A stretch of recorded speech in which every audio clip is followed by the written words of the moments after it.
اور وہ ان سے اس طرح محبت کرتے ہیں جیسی محبت اللہ سے کی جانی چاہیے۔ کاش ظالم یہ علم رکھتے، جب عذاب کو دیکھ لیں گے کہ ساری قوت ساری طاقت اللہ ہی کی ہے، اور بے شک اللہ، اور یہ کہ اللہ سخت عذاب دینے والا ہے۔ یہ آیت کریمہ کا ترجمہ ہے۔ اب آئیے تھوڑا غور کرتے ہیں۔ اس آیت کریمہ سے پہلے اللہ تبارک و تعالی نے یہ ارشاد فرمایا ہے کہ اگر کسی کے پاس علم ہو تو علم کو چھپانا بہت بڑا جرم ہے، اور اتنا بڑا جرم ہے کہ کتمان علم کرنے والے شخص پر اللہ کی لعنت اور کائنات کی ہر شے کی لعنت ہوتی ہے۔ آیت کریمہ پڑھ لیں۔ ان الذين يكتمون ما انزلنا من البينات والهدى من بعد ما بيناه للناس في الكتاب، کہ جو لوگ ہم نے جو چیز نازل کی ہے اس کو چھپاتے ہیں،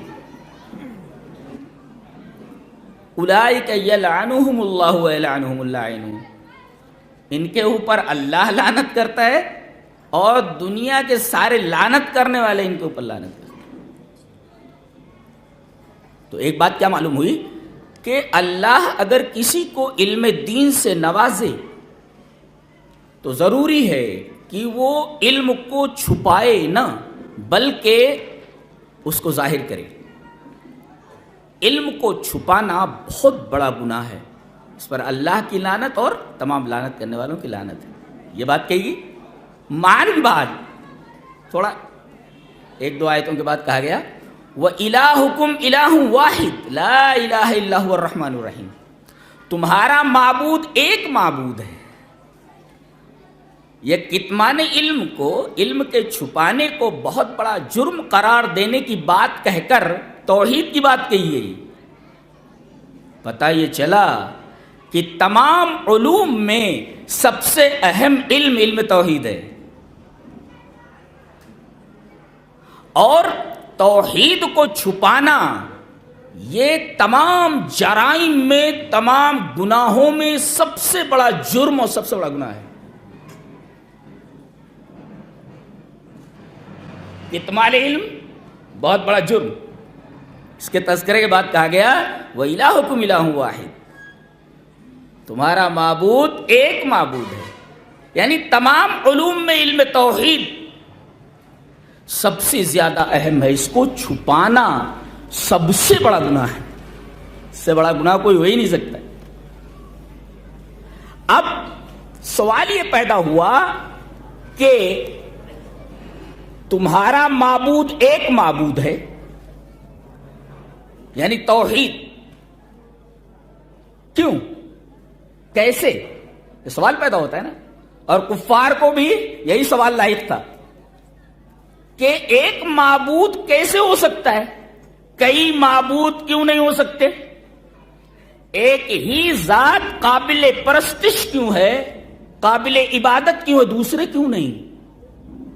تو اللہ تبارک و تعالی نے اپنی صنعتیں ذکر فرمائی کہ یہ کاریگری دیکھو، ہماری کاریگری کا تذکرہ کیا گیا ہے۔ ان فی خلق السماوات والارض، زمینوں اور آسمانوں کی تخلیق دیکھو۔ اللہ، آسمانوں اور زمینوں کا پیدا کیا جانا، پیدا کرنا کتنا مشکل ہے، آسمانوں اور زمینوں کو بنانا کتنا بڑا مشکل کام ہے۔ تو پہلے یہ بتایا کہ زمین اور آسمانوں کی تخلیق کو دیکھو، اچھا، واختلاف اللیل والنہار، دن اور رات کے اختلاف کو دیکھو۔ دن کسے کہتے ہیں؟ ہوا من طلوع الشمس الى غروبها، طلوع آفتاب سے لے کر غروب آفتاب تک جو دورانیہ ہے وہ نہار کہا جاتا ہے۔ یہ جو دن ہے اور رات یہ بدلتے رہتے ہیں، اختلاف ہوتا ہے۔ اختلاف کا کیا مطلب؟ کبھی رات چھوٹی ہوتی ہے دن بڑا ہو جاتا ہے، کبھی دن بڑا ہو جاتا ہے رات چھوٹی ہو جاتی، یہ اختلاف. اور اسی طرح رات تاریک ہے اور دن روشن ہے. ظاہر ہے کہ ان دونوں کے اندر اس طریقے کا اختلاف ہے، ایک تاریکی لیے ہوئے اور ایک روشنی لیے ہوئے. تو واختلاف اللیل والنہار. اس کے بعد والفلک التی تجری فی البحر، یہ سمندر میں چلنے والی جو کشتیاں ہیں ان کو دیکھو. یہ بھی بہت عجیب و غریب بات ہے کہ ایک سوئی کو اگر پانی میں ڈال دیا جائے سوئی ڈوب جائے گی، کتنی ہلکی ہے. لیکن معثقلہا، ان کے اتنے بوجھل اور بھاری ہونے کے باوجود تجری علی الماء، یہ پانی کے اوپر چلتی ہے، وہ وقوفہ علیہ، اس کے اوپر یہ کھڑی رہتی ہیں یہ کشتیاں. بتاؤ کیسے کھڑی رہتی ہیں؟ اس میں اللہ تبارک و تعالیٰ نے کوئی ایسا قانون رکھا ہے جس کی وجہ سے ایک چھوٹی چیز تو ڈوب جاتی ہے مگر اتنی بڑی چیز نہیں ڈوبتی ہے، بلکہ پانی کی سطح کے اوپر کھڑی رہتی ہے. یہ ہماری کاریگری ہے. تو زمینوں اور آسمانوں کو بنانا، تخلیق کرنا، یہ ہماری کاریگری. اختلاف لیل و نہار، یہ ہماری کاریگری. اور بڑی بڑی کشتیوں کو سطح آب کے اوپر کھڑے رکھنا. این یشا یسکن الریح، اگر وہ چاہے تو ہوا کو روک دے. فیظللن رواکد علی ظہری، تو سطح آب کے اوپر ایک بھی کشتی چلنے کے لائق نہ ہو، کھڑی کی کھڑی رہ جائے. گویا کہ یہ قانون دیا گیا ہے تب وہ کشتیاں چلتی ہیں. اللہ. تو زمین اور آسمانوں کی تخلیق، اختلاف لیل و نہار، اور کشتیوں کا سطح آب کے اوپر کھڑے رہنا بھاری ہونے کے، بوجھل ہونے کے باوجود.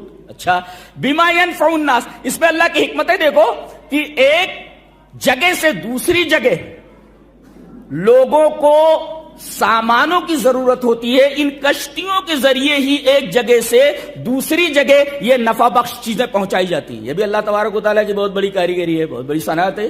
بما ينفع الناس.